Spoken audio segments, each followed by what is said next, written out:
সাথীরা বন্ধুগণ, আজকে বাংলার জনতার জয় হয়েছে।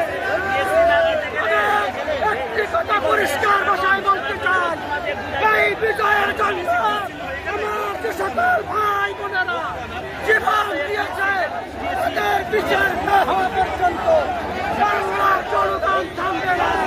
খুনিদের ফাঁসি চাই, খুনিদের ফাঁসি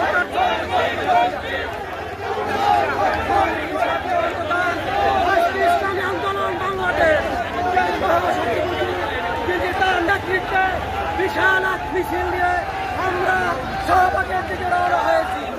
লক্ষ লক্ষ মানুষ আজকে রাস্তায় নেমে এসেছে। একটি বিষয় বলছি, আমার ভাইয়ের এক ফোঁটা রক্ত। বিজয় মিছিল নিয়ে বাংলার মজলুম জনতা গণভবনের দিকে অগ্রসর হচ্ছে।